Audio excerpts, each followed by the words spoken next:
以前的你，某部分射手座朋友们，我要很直白的告诉你，你一直在逃避这个你梦寐以求的东西。我能不能够不要过度或过分的保护自己，而勇敢的去接受、去爱这个我想要的人事物来到我的生命当中？第二个月份的时候，去感受到说，这股力量已经促使你，或者是 push 你，或者是引导你，你必须要能够做出这个对自己有利的改变，并且无怨无悔。你每一步在走的过程当中，你都会更加一步步去确定跟肯定你自己的心意，跟肯定你自己的决定，还有肯定你自己的选择。但是这个心灵上面的感受跟转变是没有办法依靠外在的，所以这3个月这一季非常需要射手座的朋友们，你要能够扪心自问，确认你自己的心意、你自己的决定、你自己的选择、你自己的感受。提醒这个射手座的朋友们，不要停滞于现状，要勇敢的去展开你的人生，这是你人生接下来一个新的篇章，非常重要的一个转折点。Hello， 射手座的朋友们，大家好，我是 Jane。今天这个影片是要给射手座的朋友们的正能量运势牌卡解读啊。那正能量运势牌卡解读呢，它没有任何时间上面的限制，所以呢，你可以以当下的这个季节，就是你看到影片的季节，或者是前后推敲3个月的时间，通通都可以。OK， 那呢，我也相信在什么时候看见就是最适合你的时间。那影片下方资讯栏有详细的影片使用说明。接下来呢，我们就来跟大家详细介绍有关于本季的这个正能量运势牌卡解读的整体架构跟流程啊。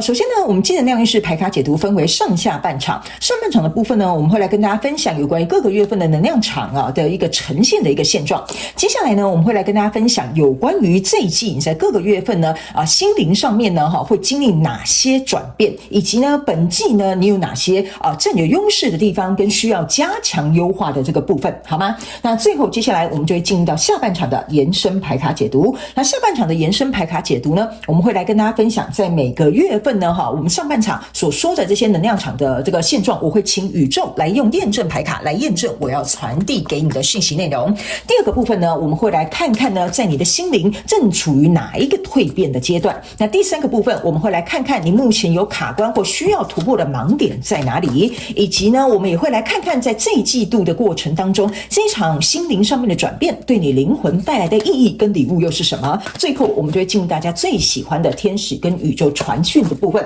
我会有请天使跟宇宙呢透过传讯者我来告诉你有什么样的讯息，希望能够透过我来让射手座的朋友们在本季对自己有一个更充分的这个了解，好吗？ OK， 好，那以上呢大概就是我们的整体架构跟说明。那紧接着我们就准备进入到你这一季的能量场当中。 OK， 好，那请给我一点时间，让我去感受你能量场上面的呈现跟细节。 OK， 好，请稍后哦。Hello， 大家好，我是 Jane， 非常感谢所有愿意在影片下方留言反馈以及按赞分享的观众朋友们，因为有你们的支持，才会有我的存在。所以如果呢，你还想要收听更多不同多元丰富的精彩内容，请你一起来收听我的主题广播节目，以及订阅我的电子报，就会收到最新的第一手消息。那如果呢，你还有其他的问题，也欢迎你点开影片下方的资讯栏，就可以找到所需要的答案。接下来就让我们一起来收看今天精彩的影片内容吧。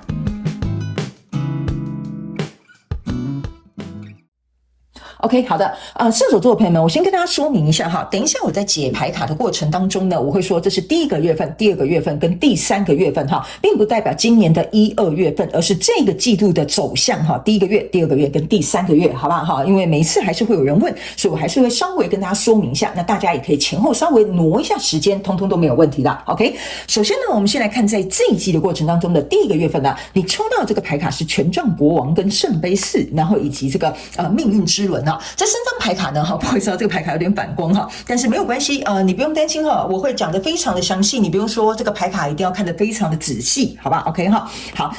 在第一个月份的过程当中呢，我个人会感觉呢，射手座的朋友们应该是在做某些人呢，你们可能是在做一个很重要的一个决定，甚至这个决定呢，对你来讲是可能会改变你的命运的。例如，我举例来说，可能比如说你答应这个人求婚，你会改变身份上的这个转变嘛，或者是比如说你接受了公司给你这个 offer， 你可能要搬到另外一个国家去工作 ，OK 哈。所以某部分的射手座的朋友们呢，大概2%到30%呢，你会遇到有一个转变你命运机会来到你的面前，而且重点是射手座的朋友们，我觉得很好的是因为你是有这个决定权的，意思就是说这个东西是别人捧着要来给你的。OK， 你可以决定要，或者是决定不要，所以在这个部分你是很有话语权、选择权跟决定权的。那大概大部分的这个射手座的朋友们，而是在第一个月份的时候呢，你可能会去感觉到说，我好像要重新去锚定一个我想要去的未来。比如说现在你的工作很顺利，那接下来呢，我的职场生涯发展要怎么样发展呢？或者是比如说现在你跟你的伴侣呢，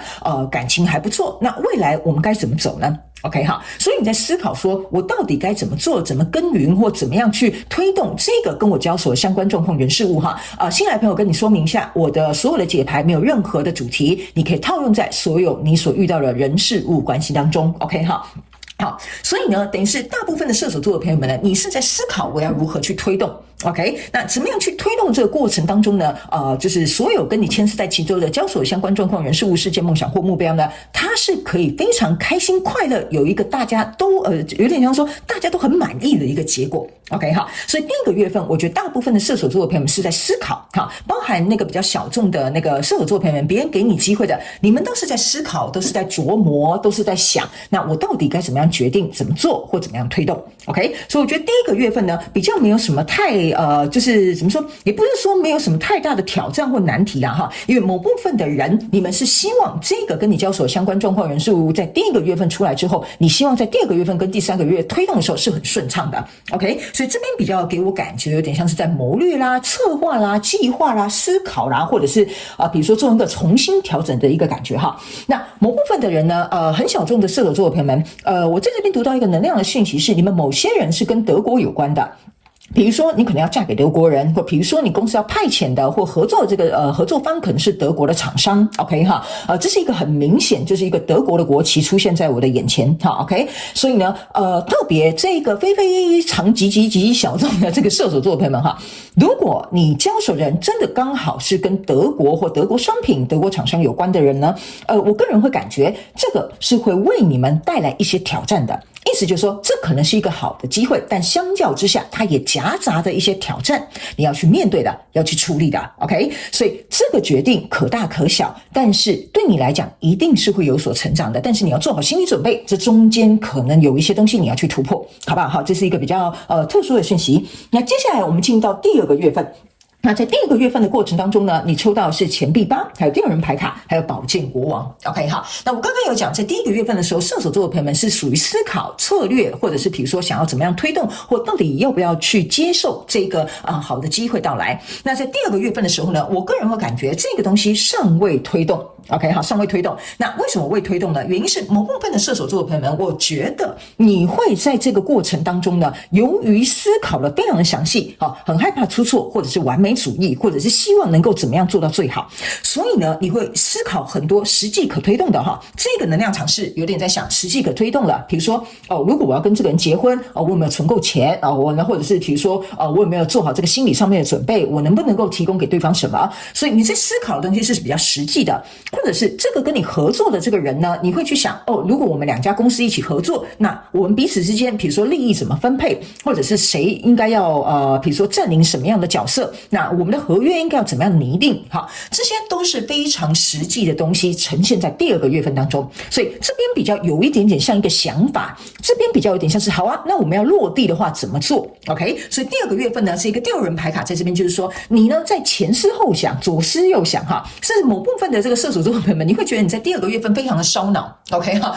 第二个月份非常烧脑的原因就是因为你希望面面俱到，那这个面面俱到的这个过程当中呢，来到这边有一个宝剑国王。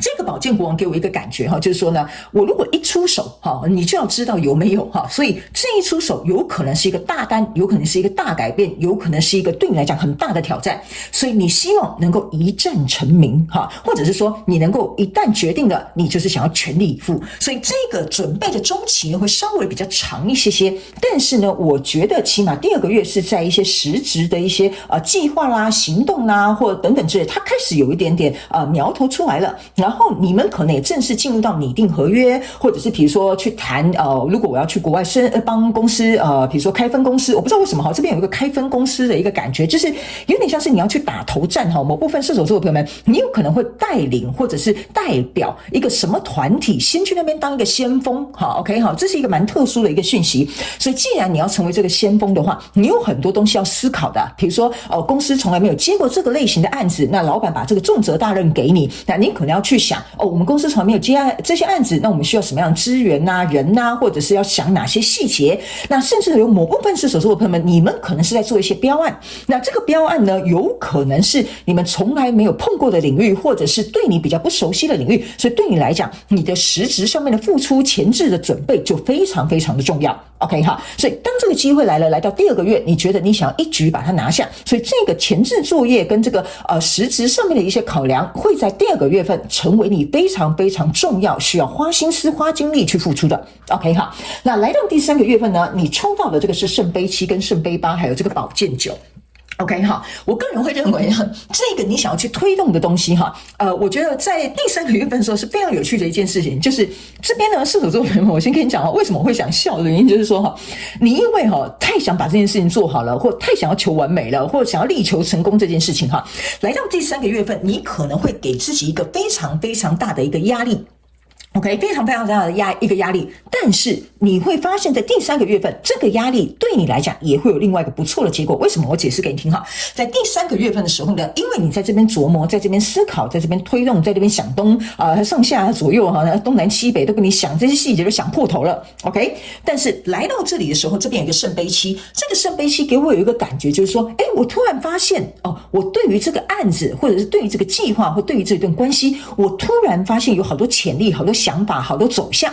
OK， 所以来到这里的时候，你都会觉得其实为什么以前我没有想到这些想法，为什么以前我没有做这些突破，或者是为什么以前呢我从来都不敢去这样子去我们这样讲好了，模拟原来这些事情是有机会这样被推动的。所以来到第3个月的时候呢，圣杯7走到圣杯8，意思就是说你已经准备好了，你要往前走了。OK， 但是在往前走之前呢，我觉得这也就是我想笑的地方就是你还在想 OK， 好，我现在呢要从圣杯7走到圣杯8，要走到圣杯9了，意思就是说我要达到我梦想成真最后那临门一脚了。好，所以那个时候你就会很紧张我到底要不要求婚？我到底要不要跟他讲？其实我真的很想跟他共度一生所以这就是为什么这个人很紧张但是呢，他这个圣杯8他往前走就是要走到圣杯9，意思就是说他想追求这个目标，想追求这个理想，想要去完成这一段关系。OK， 但是这个第3个月，我觉得就是因为它正要来临了，所以你那个心跳加速的感觉或者是比如说很紧张我不知道客户会怎么样回复你或者是这个标案要来到一个结果了你会有一种就是心好像悬在那里，然后很紧张，好像就是怎么讲，又爱但是又害怕。OK 所以我觉得呢，应该有一个结果会在这一季的后面一点点，或者在这一季的尾端，你应该就可以得到你想要的答案。OK 主要是说在第3个月份你在等待的这个情绪跟心情比较多，所以这也是为什么你在第3个月份你都是这个圣杯的牌卡。你看你在这前2个月份圣杯的牌卡很少的，但从圣杯7走到圣杯8，走到圣杯9，下一张就是圣杯10。意思就是说，如果来到这里，这个人答应你的求婚，你在这边准备这个求婚典礼那来到这里之后呢，圣杯9就代表你已经达成了你的心愿，往下走圣杯10就代表你们两个真正要去共组家庭，或者是要共同来合作了。OK， 所以我才会跟你讲说，这一季呢，你可能有非常多的东西都是必须要能够靠自己去思考、琢磨、推动、行动，然后真正走出最后这一步之后呢，你就能够去得到你想要的结果。好不好？因为呢，我会告诉你为什么这一个方式是非常好的原因，是因为如果你是带着圣杯走向的，代表说这一季在跟你交手相关状况、人事物、事件、梦想或目标，甚至是机会、关系、合作等等之类的，是你心之向往、期待已久、渴望已久的，而且这个东西可以点燃你的灵魂之光。好，我不知道为什么他们叫我这样讲给你听就是说你会觉得你的灵魂、你的生命重新被点燃因为我现在全身上下都是鸡皮疙瘩所以就代表说这个东西会让你重新看到人生的希望，让你重新去感受到原来我是真真实实在在的活着。OK， 所以这个对你来讲可能是一个非常好的机会跟转变，所以我会提醒射手座的朋友们要来进行一个把握，好不好 ？OK 好，那接下来呢，我要来跟你说明，就是说在每个月份你有哪些心灵上面可能会经历的一些变化。那这些呢每个月份的这个能量场，我们会在下半场延伸牌卡解读呢，请宇宙验证牌卡来验证更多更详细的细节，好吧 OK 好，我们先来看看在每个月份你心灵可能会经历哪些变化，然后等一下呢我会来跟你说明在这一季你占有优势的地方跟需要加强优化弱势的地方，好不好？好，来，首先第一个月你在这个月份心灵会经历哪些变化哈？来，你看这个叫做这叫怎么翻译呢？就是说这个miracle 要怎么讲？奇迹啊，好，来，这个奇迹呢是永无止境的。OK， 好，来，第一个月份你可以看到这是一头牛，对吧？是不是这样说哈？那为什么他会告诉你奇迹是永无止境的？我刚刚是不是有讲，你们有些人会接到梦想中的 offer， 或者是比如说你觉得这个人就是你这辈子想要走的人，这就有点像是你一个ideal 的一个 partner， 好，类似像这样，所以我才会跟你讲，你在这个月份你会觉得哇，为什么刚刚我在这边结语哈，他们特别叫我加强说明这个圣杯的原因，就是要告诉你说，这个东西会重燃你的灵魂之光，你会觉得我怎么会这么幸运，我怎么会这么刚好把握这个机会，那为什么他们会挑中我，为什么我会能够有这样子的机缘 OK 哈，这个就是在第一个月份的时候，我个人会认为当这个机会来临的时候，你心理上面会经历有一点点自我怀疑跟自我价值的课题会在这里OK 哈，所以在这里呢，我觉得为什么你会暂时在一个思考的模式，但是还没有到一个非常强烈去推动的模式，原因就是因为你要跨越这个课题。因为牛是干嘛呢？牛大家可以知道它就是耕耘嘛，对不对？所以我刚刚为什么前面会跟你讲，你在这边可能要深耕，这可能是一个转变，你可能要打前锋，你可能要帮公司去前面做好这个最刚开始的这个基础，这就是为什么这一头牛必须在第一个月份的时候出现，好不好？所以你心理上面有哪些自我价值的这个状态，或者是比如说你心理上面有没有自我怀疑这个状态呢？一定要能够在第一个月去做一个处理 OK， 不然呢你会有点战战兢兢或有点紧张，然后呢牛呢也代表一个长期的一个计划，所以呢我觉得在第一个月份的时候你会去经历到这样子的心灵上面的转变之外呢，等一下我们在下半场也会告诉你这个心灵转变正在哪个蜕变的阶段，你的卡点跟盲点是什么，我们都会在下半场延伸牌卡解读跟你做一个说明，好不好 OK 哈，好，来到第二个月份的时候呢，我们来看一下这个那个射手座的朋友们，你自己看相信这个魔法，对不对就是相信 miracle， 相信这些奇迹，对不对？我刚刚是不是有跟你说，我现在全身起鸡皮疙瘩，你知道为什么？这个就是这一张牌卡要先排在第一个月，这张牌卡要排在第二个月，原因是因为呢，这张牌卡你注意看，它是15号牌卡，1加5等于6，第二个月是66号牌，所以呢，其实为什么1跟5需要拆开变成6号的？对不起我重新解释一次，为什么1加5要等于6？它在第一个月份必须要被拆开的原因就是说呢，你在进行一个整合，但是来到第二个月的时候，这个整合已经完成了。66号牌呢，象征的就是现实、实际，然后能够接地气的，能够被摸得着、看得见的这些东西。所以来到第二个月，我刚刚是不是有讲，你真正在推动的，你这个圣杯8在这边计划，在这边画画，都是在想一些非常接地气、落实，怎么推动、怎么行动、该怎么做、预算多少这个都是在这个第二个月份的时候会发生的。所以第二个月的时候呢，就代表说，为什么我讲前面你需要做这个心灵上面整合，来到第二个月份的时候，你才能够相信，对，这个机会是给我的。OK， 我相信我的求婚会成功的。OK 我相信我去打这个先锋呢，一定可以做出一番成绩的。这个就是代表说，你已经开始突破了这个自我怀疑、自我价值，还有为什么我可以得到这样的机会，这些不能讲说这些窘境应该说这些情况已经没有办法再阻碍你对于自己的这个自信心对不起我现在戴着牙套，所以讲话可能会有点支吃诗分不清楚OK 所以呢，这个自我价值跟这个自我肯定感在第二个月是你心灵上面会开始有这个转变 OK 好，来到第3个月份的时候呢，你看到这张牌卡呢是一个狐狸 OK 他们说呢，你看think on your feet， 意思就是说呢，要告诉这个射手座的朋友们，在第3个月份的过程当中狐狸呢，他们要我告诉你，这张狐狸的牌卡给我有一种感受，就是狐狸呢，它其实是一个很聪明的动物，但是它也是一个非常忠诚的一个动物，所以呢，他们要提醒你就是说，当你呢，我刚是不是有举例一个求婚嘛所以来到这里意思就是说，你已经非常清楚知道了，你要站在什么样的位置，站在什么样的立场，站在什么样的角色，去完成你想要达成的这个目标。所以2加7等于9，我刚是不是有跟你说，你会从圣杯7走到圣杯8，走到圣杯9，所以象征的意思就是说，这个最终你去推动、付出行动，想要去做的这个人事物，你会忠于他就是说你会忠心于他，就是既然我要做，我就一定要干大事；既然我要跟这人在一起，我就要比如说为他付出这个承诺，或者是跟他求婚，告诉他这就是我的真心，还有我对你的一番心意。OK， 所以这个狐狸有这个心灵上面的转变，就是你在第3个月你会愿意承担重责。OK， 好，就是说你愿意肩负这个责任，你愿意靠你自己的脚去走出这一条道路。OK， 好，所以这是你心灵上面可能会面临的一些转变跟变化。那接下来呢，我们就要来看在本季你有哪些优势跟需要加强的地方。那紧接着我们就会到下半场的延伸牌卡解读，好吧？来，首先这一季你要看到你的优势在这里，这叫做旅行。OK， 为什么这张旅行会成为你本季的优势？就是呢，他们要我提醒射手座的朋友们哈，人生呢就像是一趟旅行。你看哦，你在这边是完全看不到前方有什么样的东西，但是不要忘记了，这边有一颗太阳。OK， 意思就是说，现在来到你身边的这个人事物，太阳象征的其实就是 yes。也是代表说是一个很好的一个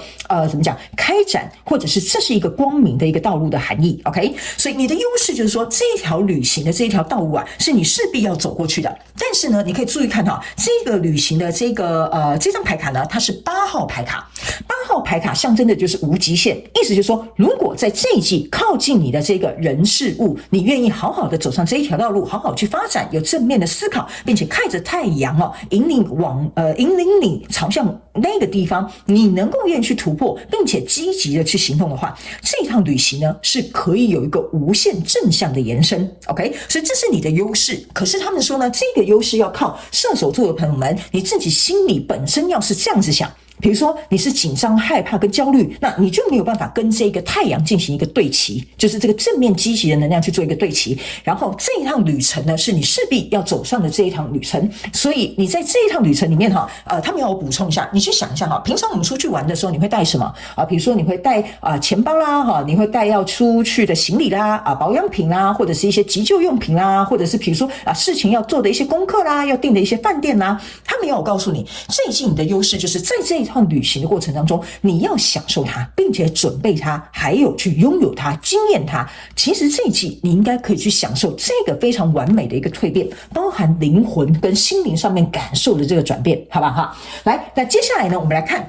这一季你可能是这个比较弱的地方，需要加强优化的地方叫做友谊这是2号牌卡。来，2号牌卡在这里的意思就是说，这是一个圣杯8，这是一个圣杯2 OK， 加起来就是圣杯10。所以他们要我告诉你的一件事情就是说呢，为什么这是你需要加强跟优化的地方，就是说当有一个好的东西要来找你，有一个好的对象、好的人、好的机会要来找你的时候，你能不能够愿意告诉你自己说，我是能够跟这样的机会去做一个结合，我是值得拥有这样子的比如说机会能够去深造，还有我值得拥有这样美好的一段感情。因为我觉得这张牌卡一直在让我告诉射手座的朋友们，你有一点点自我怀疑或自我价值或不配得感的课题，在这个月是你不是这个月，这一季你一定要能够有所去突破跟加强的地方，这个就是你的弱势。还有一件事情，这2张牌卡这不是这2张牌卡，这2棵树一个是红色的树叶，一个是黄色的树叶。他们要提醒这个射手座的朋友们其实黄色跟红色象征的就是我们人体的脉轮的下面的下3轮，